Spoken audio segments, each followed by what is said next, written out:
সিমুইর পায়েস বানাতে এখানে আমি বেশ কিছুটা পরিমাণে সিমুই নিয়ে নিয়েছি।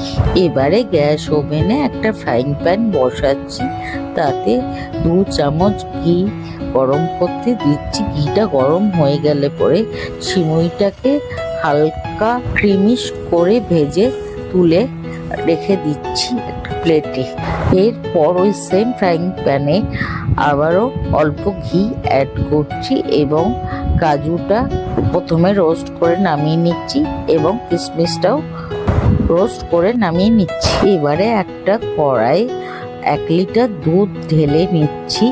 আমি এখানে কান্ট্রি ডিলাইটের বাফেলো মিল্ক ইউজ করেছি, যে কোনো ফুল ফ্যাট মিল্ক হলেই চলবে। এবারে ওই দুধ সমেত কড়াটাকে গ্যাসে বসাচ্ছি এবং ওর সঙ্গে অ্যাড করছি একটা তেজপাতা এবং 2-3টি ছোট এলাচের মুখটা ফাটিয়ে নিয়ে দুধটা যখন বয়লিং পয়েন্টে এসে গেল তখন ওর মধ্যে অ্যাড করলাম পূর্বে ভেজে রাখা সিমুইগুলো এবং ভালোভাবে সুসেদ্ধ হতে দিলাম দুধের মধ্যে।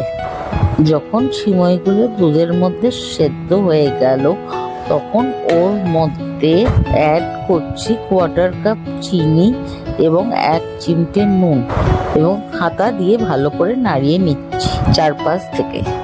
নামানোর ঠিক আগে ওর মধ্যে অ্যাড করছি অল্প ঘি এবং এলাচের গুঁড়ো।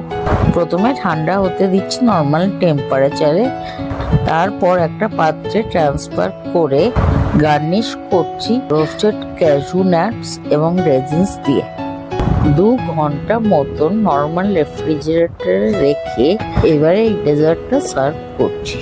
এখানে দেখুন পায়েসের কনসিস্টেন্সিটা কতটা ক্রিমি হয়েছে এবং কতটা সুস্বাদু খেতে হয়েছে।